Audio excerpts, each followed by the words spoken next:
nolosha iyo hadafkeeda, why we are living, maxaynu u noolay, what is the purpose of life.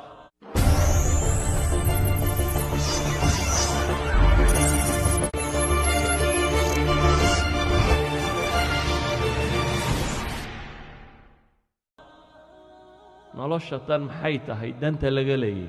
waxaynu u joognaa halkan maxay tahay. rabbi subxaanaه wa tacaala qur-aanka wuxuu inoogu tilmaamayaa miisaan dhaba oo aynu ku qiimaysanno fawska. ilaahay wuxuu qur-aanka ku leeyay kullu nafsin daa'iqaة اlmowt wainamaa tuwafawna ujuurakum yowma alqiyaamah faman zuxzixa can الnaari waudkhila اljannata faqad faaz wama alxayaaةu اddunya ila mataacu اlguruur. ilaahay qur-aanka wuxuu leeyahay naf waliba way geeriyoonaysaa. noloshu tan la joogaa wax sii soconaya maaha. mahmaa kaana ladayk min maalin wa sulطatin wa nicmatin waa tegaysaa baa layidhi. wax kastoo agtaada yaalla nooc kastaba uu yahay waad ka tegaysaa, waad geeriyoonaysaa baa lagu tilmaamay. wainamaa tuwafawna ujuurakum yowma alqiyaamah, waxaa laydin dhammaystirayaa waxaa shaqaysateen baa ilaahay leeyahy maalinta qiyaamaha. adduunka haddii wax lagaa siiyo waa dhadhansiin, waa lagu dhadhansiiyey, wax weyn maaha. laakiin wixii aad shaqaysatay cimrigaaga aad ku bixisay, insaanku ra'su maalihi waa sanawaadka uu nool yahay. wixii aad shaqaysatay waxaa lagu oofinaya, lagu dhammaystirayaa aakhira baa rabbi leeyahy subxaanaه wa tacaala yowma alqiyaama. sidaa awgeed waxaa lagu xidhayba miisaanku inuu labadan eray yahay, faman zuxzixa can الnaar waudkhila aljanna faqad faaz. ninkii naarta laga dhufto ee naarta la weydaariyo ee janno la geliyaa,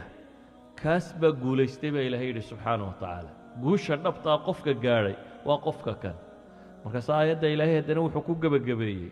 wama alxayaaةu اddunyaa ilaa mataacu اlguruur. nolosha adduunna ma aha mid kadsani waxuu bedhbidhsado mooyaane. yacni nolosha adduunyo waa mataac, laakiin yay mataacu tahay ee ilmaqruur, ku la kadiyey, ku aan caqliga si fiican u isticmaalin baa tan naf mooda. walidaalika ayuha alikhwa,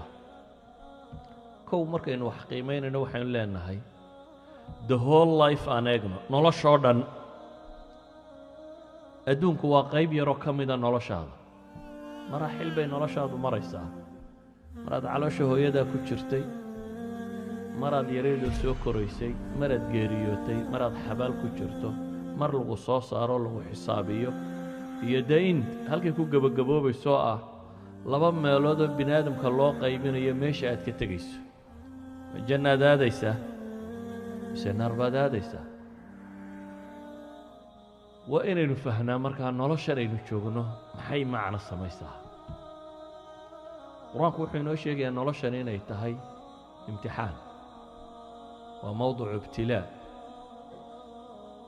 wax kasta oo nolosha intaad joogto kugu soo baxaana waa su'aal jawaabteeda la sugayo waxaad ku qorto whatsoever. haddaad caafimaad qabto waa su'aal, haddaad xanuunsanayso waa su'aal, haddaad xoola haysato waa su'aal, haddaad faqri ku jirto waa su'aal. whatsoever, wax kasta oo nolosha kula kulma waa beyj nolosha ka mid ah, laakiin ah imtixaan xagga rabbi ka yimi oo la eegaya waxaad kaga jawaabto. mid walibana jawaab bay leedahay, mid walibana jawaab bay leedahay. saa daraaddeed baa ilaahay wuxuu ina leeyahy tabaaraka aladii biyadihi اlmulk wahuwa calaa kulli shayin qadiir aladii khalaqa almowta wاlxayaata liyabluwakum ayukum axsanu camala.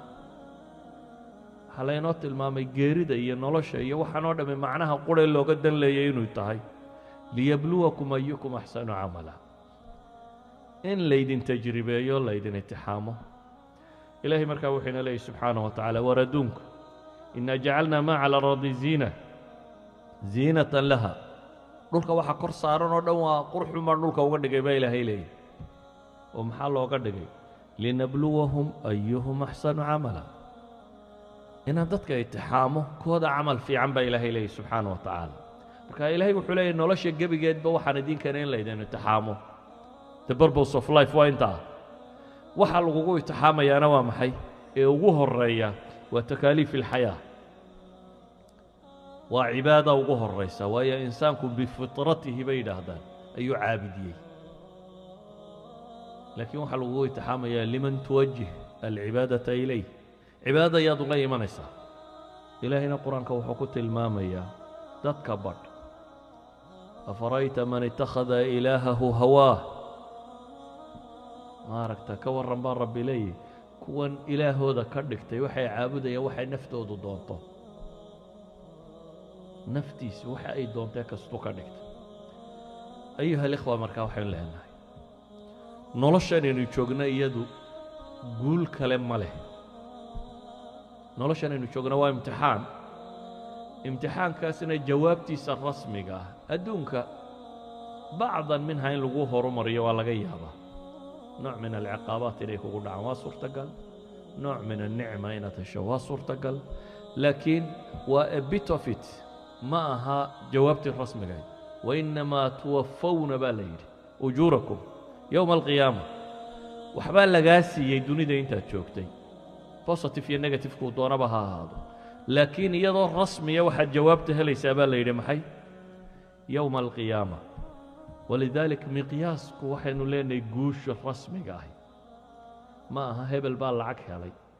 ma aha hebel baa carruur badan dhalay ma aha hebel baa madaxweyne iyo magac iyo maamuus helay waxaasoo dhan maaha xabaasha markaad tagta cidi ku weydiin mayso war dunidii maxaad kaga timi maxaa xoolo jiray maxaad dad iyo carruur ka timi maxaad magac iyo maamuus ka timi waxaa lagu weydiinayaa as'ilo maalintii dhabarka aadamaad ku jirtay lagu weydiiya alastu birabbikum baa maalintaa ilaahay ku yidhi halkan markaad tagtana faman rabbuk baa lagu weydiinaya huwiyada identity duni cusub baa timi tii hore waad ka timi identity kaarhkaagaa lagaa rabaa inaad dhiibato identitygaagu waa saddexdan su'aalood waxaad kaga jawaabto man rabbuk wamaa nebiyuk wamaa diinuk ayaa huwiya ku ah kaas baa ku ah idgaaga rasmiga ah jawaabtaad ka bixiso ayuunbaad wixii ka dambeeyana ku meel maraysa saa daraaddeed baa ilaahay wuxuu leeyay subxaana wa tacaala qad aflaxa man zakaaha waxaa guulaystay liibaanay man zakaaha naftan qofka طahira qofka nadiifiya xumaha ka nadiifiya waman yuطic illaaha warasuulahu faqad faaza fawzan cadiima alle iyo rasuulkiisa ciddii raacda ayaa guulaysatay guul weyn baa rabbi leeyay subxaana wa tacaala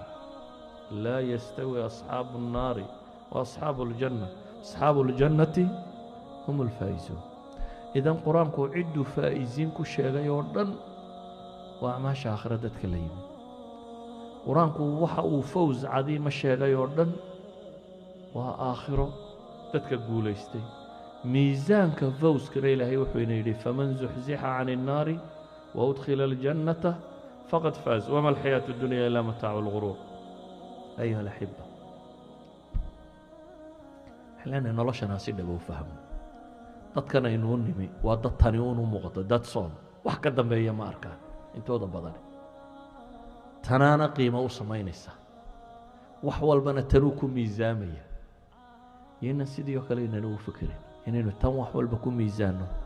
ee wax walba aynu qabanaynaaba ha noqdaan wuxuu aakhira ka jira wuxuu ilaahay agtiisa gooya wuxuu janno ka tara wuxuu naar ka gooya والنار بيجا فوقيني يا مسيو وانقول عيا هداد حرتين هذا آخرة بدباده أنت الفايز هديس آخرة بدبادي ويدو دوني ده وحكة استوى نقضه خسارة كسبت إلهي وحكبر يا سبحانه وتعالى إنه حقا ينوافجه كوان حوقه ذو خسارنا وينغيره آخر يا دون كده بقول ربي وهجاجيه إن ربي سبحانه وتعالى ينغيره